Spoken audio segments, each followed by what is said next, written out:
Halo, assalamualaikum teman-teman Jajologi, apa kabar? Dan pasti pada sehat keluarga ya. Jadi hari ini saya sedang berada di kota Wuhu di Cina, di mana ini merupakan markas dari Chery Group dan kita akan merasakan experience yang seru bersama dengan iCar. Mobilnya apa yang akan kita cobain?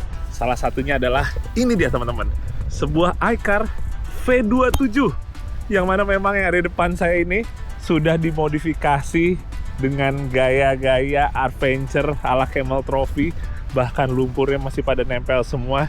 Dan mobil ini akan kita coba untuk jalan sejauh hampir 200 km. Dan pastinya kita juga akan nyoba off-road. Nah, jadi sebelum kita melakukan untuk tes jarak jauh ini, kita lihat dulu keseruan pas kemarin saya ke Auto China 2026 untuk melihat booth iCar dengan berbagai produknya yang inovatif dan menarik. Sebelum sampai di kota Wuhu, saya berada di kota Beijing untuk menghadiri pameran Auto China 2026, di mana iCar menghadirkan booth yang diisi dengan iCar V23 dan juga V27 dengan berbagai stylenya yang menarik. Tapi yang menjadi primadona, mereka menampilkan mobil konsep yang bernama iCar Robox dengan style futuristik ala cyberpunk. Mobil ini merupakan SUV coupe listrik berpenggerak all-wheel drive, yang rasanya juga bakal menarik nih untuk dipakai off-road. Kita tunggu aja ya kelanjutannya. Oke, jadi kita udah ada di depan iCar V27-nya yang akan kita coba bareng-bareng nih teman-teman. Warnanya macam-macam, ada yang hijau, ada yang warna sen atau kaki, ada yang abu-abu juga dan ada yang putih ya. Dimana semua mobil ini kita akan mencoba untuk melakukan perjalanan hampir 200 km. Mungkin mayoritas on-road buat hari ini karena untuk yang off-roadnya itu besok. Tapi nggak tahu juga deh, hari ini ya siapa tahu kita tetap dapat ya scene-scene ke alamnya dengan medan off-roadnya. Dan untuk mobil yang akan kita gunakan ini adalah yang nomor 4 ini, yang warna hijau. Dan saya akan ditemani oleh Grady yang lagi nge-shoot sinematik nih buat Reels. Yoi dong, kita sambil konten juga. Jadi kita semobil ya. Kita semobil. Semobil pakai yang ini, yang hijau ini ya. Warna hijau pas banget, warna kesukaan gue, Mas. Oh, warna kesukaan lo ya? Cakep banget hijau. Cocok ya. Gemes. Sebenarnya gue pengen yang putih sih, ada satu pengen kan yang putih. Ujung. Iya. Ada satu yang putih tapi mungkin kayaknya itu panitia ya. Bisa jadi. Bisa jadi panitia mungkin. Nah, stok shootnya susah, Mas, cuma satu. Oh iya benar ya. Kalau hijau bisa bareng-bareng nih. Iya, soalnya yang lain warnanya banyak yang sama. Iya. Dan ini udah ngumpul semua dari banyak negara ya, Gret ya. Jadi nggak cuma kita dari Indonesia, ada yang dari di luar Asia pun juga banyak peserta yang lain. Yang jelas kita nanti akan coba ganti-gantian. Hari ini nggak ada off-road ya, benar ya? Besok itu. Besok Off-roadnya off-roadnya. besok. Nah, ya udah kita lihat yang seruan. Pentil bannya belum kepasang, Mas. Oh iya benar, pentil bannya belum pasang ini. Mas, belum pasang. Mas, Lihat aja lagi. Ya, jadi iCar V27 adalah produk terbaru dari iCar yang mana ini rencana juga akan masuk ke Indonesia. Kalau sekarang yang udah ada iCar V23, sementara V27 ini dia ukurannya lebih besar, dia hitungannya adalah medium size SUV, dan yang membedakan kalau V23 itu kan EV, kalau untuk V27 ini merupakan REEV atau Range Extender Electric Vehicle. Jadi teman-teman, dia tetap ada mesinnya nih, kayak gini nih. Ada suara mesinnya kan. Tapi mesinnya ini sebenarnya hanya untuk genset aja. Jadi hanya untuk ngisi baterai dari motor listriknya ini, dan dimana mesinnya itu jadi nggak terhubung ke roda ya. Sekedar terhubung ke baterai untuk nantinya dilarikan tenaga ke motor listrik. Jadinya kita untuk range-nya itu bisa lebih jauh lagi. Dimana menurut mereka range-nya bisa di sekitaran 1100 sampai 1200 km dengan kondisi baterainya diisi full, terus untuk mesinnya juga bahan bakarnya diisi full, teman-teman. Nah, sementara teman-teman, kalau ngomongin buat desain ya, sebenarnya sih model seperti iCar V27 ini adalah yang saya suka, dimana desain itu boxy atau ngotak, jadi terlihat lebih maskulin ya. Dan mobil ini teman-teman boleh dibilang sebenarnya menjadi satu mobil yang cukup memberikan solusi buat kita yang pengen merasakan sensasi atau kelebihan dari sebuah mobil EV, tapi mungkin kebutuhan untuk perjalanan kita, mobilitas kita itu cukup jauh, jadi terkadang kayak merasa kalau misalnya mobil EV itu range-nya agak kurang jauh. Nah, REV ini atau range extender electric vehicle ini mungkin bisa jadi salah satu jawabannya atau solusinya, teman-teman. Jadi kayak buat saya sendiri yang waktu itu juga sempat bilang ya, kalau misalnya EV itu sangat menarik gitu. Saya sangat melihat mobil-mobil EV juga semakin canggih, semakin untuk dibawanya semakin fun to drive. Tapi buat seorang jejelogi memang kerasa karena sering kayak atau seneng road trip, off-road, jalan jauh gitu, jadi ngerasa EV itu agak sedikit kurang di range ya.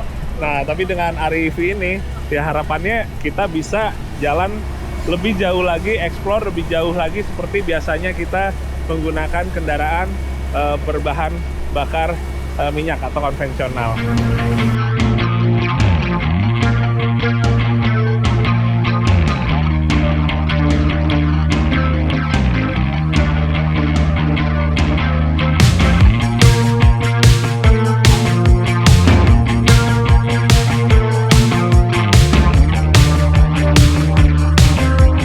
Oke, tadi kita udah langsung lanjut jalan teman-teman, dan tadi Grady dulu yang nyetir. Tadi Grady udah nyetir sekitaran mungkin 40 km menuju ke satu tempat untuk kita break dulu di sini. Nah, kita mau lanjutin lagi dulu untuk kita nge-review tipis-tipis mobil iCar V27 ini ya. Kita mau ngelanjut sekarang untuk ke interiornya teman-teman. Oke, wah sebelah heboh banget musiknya. Oke, bismillah. Assalamualaikum.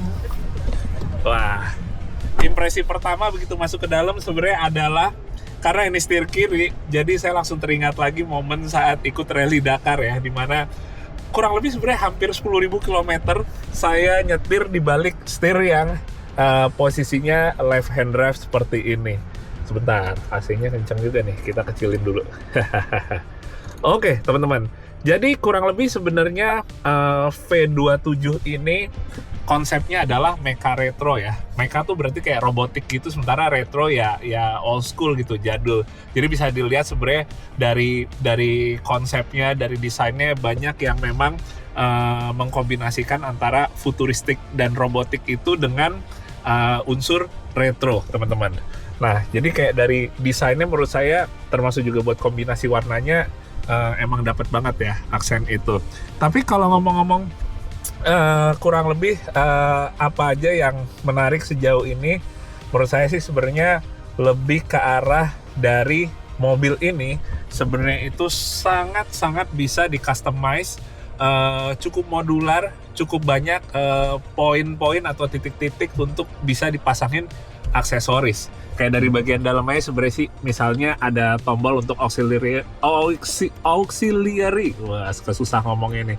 Dimana ini siap berarti switch-nya untuk kita pasang aksesoris. Dan banyak lagi di bagian luar lainnya lagi. Nah, kemudian balik kalau kita ngomongin untuk dashboard-nya, masih ada tombol fisik kayak misalnya untuk pengaturan AC. Kemudian layarnya 15,4 inch ya kalau nggak salah ya. Ini udah diganti bahasa Inggris di sini. Kita coba lihat menu utamanya dulu. Rata-rata hampir sama semua ya, apa aja yang ada di dalamnya sini. Walaupun ini ada tambahan kayak apa nih, ada arcade games. Pokoknya kalau misalnya ada games kayak gini, ini kurang lebih yang mainin jangan yang nyetirnya ya, tapi yang duduk di sebelahnya.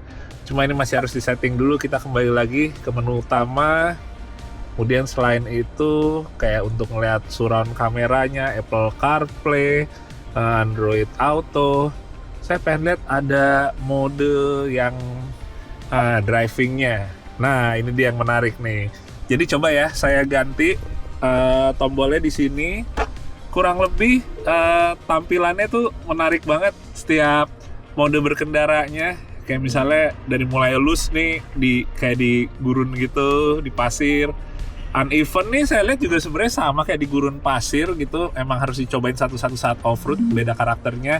Terus on-roadnya ada eco, kemudian ada comfort, kemudian ada sport, dan ada individual yang bisa diatur semuanya. Kayak misalnya untuk energi recovery-nya itu kuat apa enggak ya, regeneratifnya gitu, brake pedalnya feel-nya seperti gimana.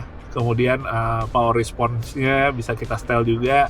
Steering wheel juga bisa di set dari yang paling paling ringan gitu ya sampai yang lebih berat. Kemudian engine sound-nya juga bisa kita pilih di sini. Menarik banget. Hehehe. Sementara wading mode-nya di sini kalau dipencet confirm enable, kita bisa ngelihat nih statusnya yang berkaitan dengan wadingnya nih. Sepertinya saat off-road ya, baru kita akan bisa explore lebih jauh lagi. Hehehe.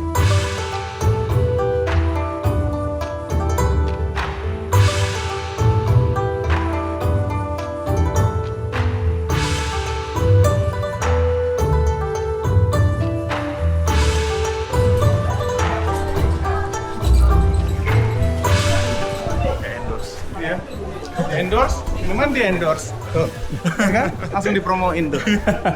Padahal nggak bisa baca tulisannya. Lagunya lagu Cina. Karaoke lah. Karaoke Cina.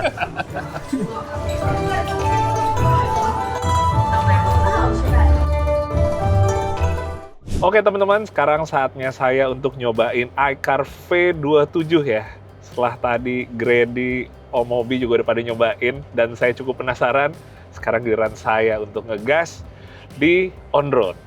Kalau besok baru kita nyobain off-roadnya. Nah, sebelum gimana rasanya berkendaranya, saya pengen sedikit cerita dulu tentang iCar balik lagi di Indonesia. Jadi yang menarik adalah mobil iCar yang pertama saya cobain itu adalah iCar 03, yang mana itu menjelma menjadi Chery J6.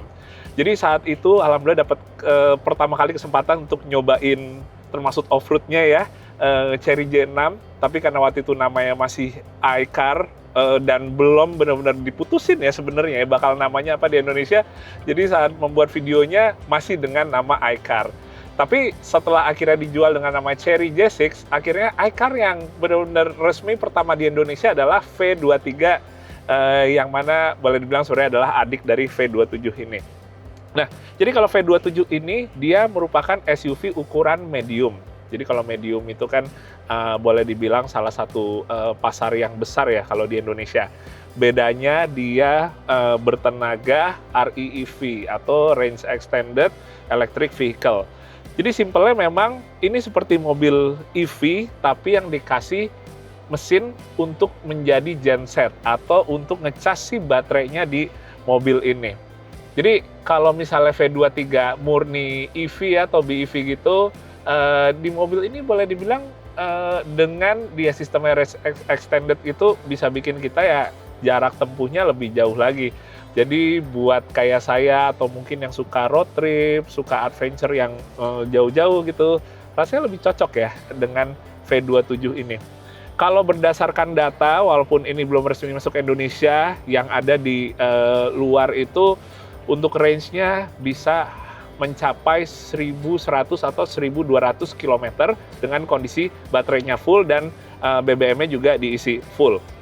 Sementara motornya dia kapasitasnya sekitar 34 kWh, dan kalau dari baterainya sendiri aja itu range-nya bisa sekitaran 160 sampai ke 200 km kalau murni pakai baterainya aja gitu.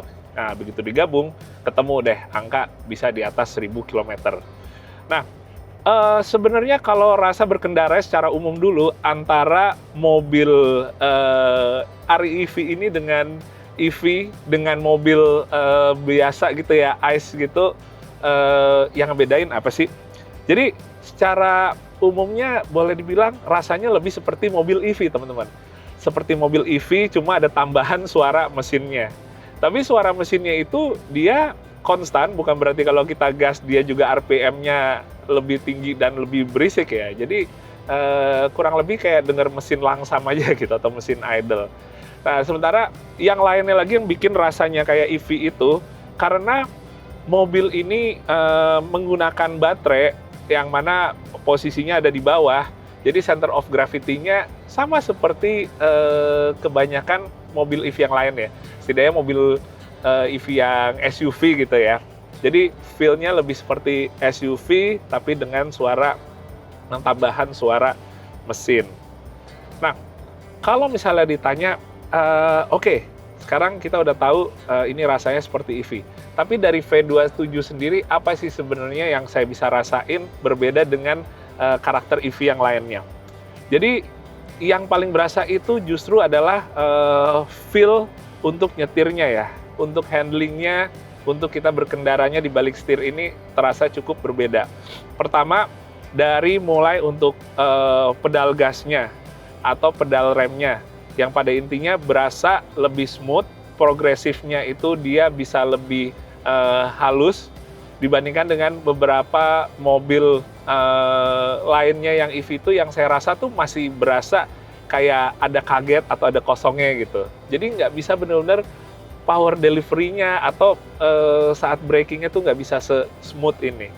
Tapi memang di luar itu kita bisa nyetel berbagai macam hal, kayak misalnya untuk energi recovery intensity-nya, atau kalau kayak lebih populernya kayak orang regeneratifnya itu ya. Ini terasa nggak nahan mobil EV. Jadi kalau kayak sekarang ini setelannya ada standar, ada weak, bisa juga dibikin strong. Kalaupun yang strong, begitu pedal gasnya diangkat, dia nggak senahan mobil yang murni EV. Jadi masih kayak tetap ngelos gitu. Nah, termasuk juga untuk pedal gasnya, yang menurut saya responnya itu bisa berasa lebih smooth lagi. Dan di driving mode ini, selain eco yang sekarang saya set, kita juga bisa comfort, bisa juga ganti sport. Dan di individual ini kita bisa ngeset berbagai macam hal, termasuk juga power response-nya ya, atau dari gimana karakternya setelah kita mencolek pedal gasnya. Nah, kemudian yang berasa lagi atau apalagi yang bisa bikin diubah lagi adalah untuk si steering feel-nya. Kalau kita mau lebih kayak dibikin berat saat high speed, kita bisa pakai sport.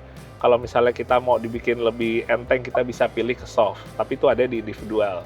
Dan sekarang saya tetap akan pakai dulu untuk yang eco-nya.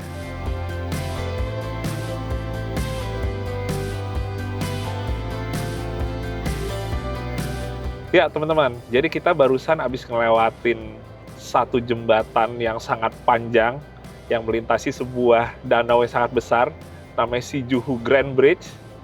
Itu rasanya nggak habis-habis ya, dan view-nya tuh benar-benar oke banget. Kemudian kita berlanjut ini nyusurin samping danaunya, dan kita udah sekarang tiba di jalanan yang lebih kecil, yang lebih sempit, yang udah lebih berasa lagi nih menantangnya nyetir mobil setir kiri. Jadi balik lagi, walaupun alhamdulillah dapat kesempatan nyetir setir kiri yang porsi cukup banyak saat rally Dakar, sekitar 10.000 km. Tapi ya memang karena di sana di Arab Saudi jalannya lebar-lebar, kemudian juga pas kita rally-nya juga kan gurunnya kan luas kan, jadi nggak masalah gitu. Tapi begitu kayak sekarang nih kita lewat jalan kecil yang ada di Cina gini, pakai mobil setir kiri langsung lebih berasa menantangnya ya. Apalagi itu dia, kalau misalnya kita yang biasa nyetir mobil setir kanan, terus kita nyetir mobil setir kiri, cenderungnya tuh lebih mobilnya tuh mau nganan gitu, mau ke arah sisi kanan mepetnya. Ya, tapi balik lagi, saya sebenarnya pengen sedikit lagi nambahin sekarang untuk gimana rasa suspensi dan kenyamanannya. Jadi memang dari awal kita nyoba hari ini, jalanannya tuh mulus semuanya. Bahkan sambungan jalannya juga bagus banget, jadi kita benar-benar nggak bisa merasakan suspensinya saat kondisinya kurang enak gitu jalannya. Ya dengan jalan seperti ini kan tentunya juga agak susah masih ya buat kayak ngerasain kenyamanannya. Sekalipun ada polisi tidur kayak gini, polisi tidurnya kecil banget, tipis banget, nggak bikin kita di dalam tuh kayak jadi tergoncang apa gimana-gimana gitu ya. Tapi so far, karena mobil ini adalah mobil dual purpose, pertama untuk urban adventure, yang kedua untuk bisa dipakai trip yang long distance atau long range gitu ya. Alias misalnya kita lagi road trip, off-road tipis. Jadi memang kombinasinya adalah kombinasi sebuah mobil EV yang on-road oriented gitu ya, yang arahnya lebih ke untuk kenyamanan on-road, tapi tetap dengan settingan atau setup yang cocok untuk kita off-road yang ringan-ringan. Jadi mobil ini tetap body roll-nya bisa kita rasain walaupun terhitung sangat bisa tolerir, minimal buat saya. Kayak nose dive saat kita ngerem atau di gasnya agak ada jengatnya dikit itu juga ada, yang which is itu sebenarnya bagus juga, karena kalau kita ngomongin saat off-road, kita ketemu jalan rusak, berlubang segala macem, mobil yang punya dinamika bergerak kanan, kiri, depan, belakang itu nantinya akan membuat bantingan atau rasa di dalam mobilnya lebih enak saat kita melewati jalan yang rusak. Ketimbang mobil yang body roll-nya minim, rasanya tuh handlingnya sharp gitu ya, benar-benar presisi. Mobil tuh istilahnya nggak ada goyangnya gitu, mau ditekuk gimana pun juga. Begitu kita ke track off-road atau track yang udah lebih jalannya rusak itu akan membuat kita lebih tergonjang-ganjing. Jadi V27 tetap saya lihat seperti adiknya itu V23 yang mana dia berusaha untuk mengkompensasi antara nyaman di on-road dengan kehandalan dan kenyamanan juga di off-roadnya, teman-teman. Tapi balik lagi, hari ini kita baru on-road aja, jadi kita akan bahas lebih detail lagi untuk gimana rasanya, terutama kenyamanan dan suspensinya saat melewati jalan off-road, saat besok kita mencoba.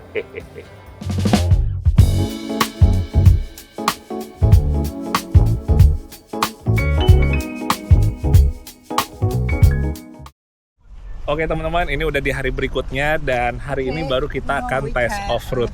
Cuma memang kloter saya yang paling sore dan ini udah jam 5 ya.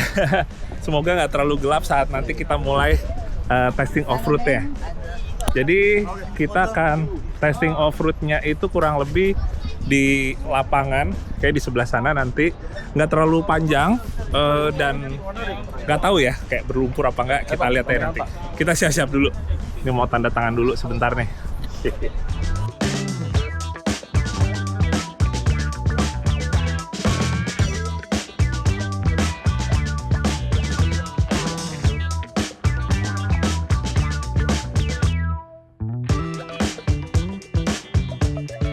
Bang Semi, jadi gimana?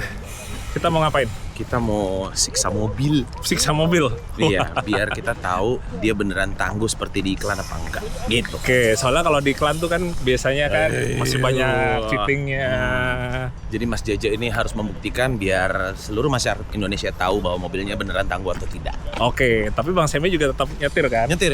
Nyoba juga kan? Nyoba juga. Kalau enggak nanti malah jadi penasaran. Betul. Harus ngegas juga. Harus. Jangan cuma nebeng doang ya. Betul. Oke, let's go. Great. Let's go, penasaran banget. Oke, kita cobain guys. Ini dia tempatnya. Sekilas kering, tapi tadi kalau ngeliat mobilnya, cemong banget. Itu dia di sana. Kita deketin dulu. Kita tanya ini, Abang Idola. Playful banget. Playful banget. Udah cocok, besok kita mau jadi co-pilotnya.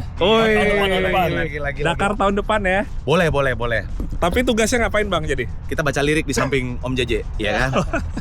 Jadi bukan baca arahnya kemana ya? Bukan. Baca lirik lagu. Yang penting nyanyinya harus stabil sama dengan mobilnya. Jadi mau guncang-guncang gimana pun di dalam nyanyinya tetap Harus tetap.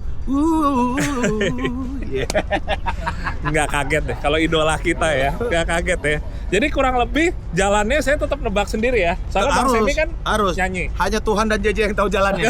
Kita cuma baca lirik lagu aja udah. Aman itu. Nggak apa-apa, bantu kok itu biar nggak stres gitu ya pas Dakar. Itu dia. Om, naik Om, ayo Om. Ini Om. Oke. Oke teman-teman, kita langsung test drive aja, giliran saya yang bagian nyetirnya. Oke, ini kita kecepatannya maksimal emang di 30 km per jam ya. Nggak apa-apa juga sih, sebenarnya udah lebih dari cukup juga kalau untuk kita di track off-road. Apalagi yang modelnya technical seperti ini. Ternyata lumpurnya lumayan juga setelah tadi saya coba muter ke dalam tracknya ini jadi penumpang. Rasanya emang lebih dominan mobil ini sebagai EV, yang mana yang saya rasain dengan berat baterai di bawah, jatuhnya tuh mobilnya nggak terlalu besar body rollnya ya.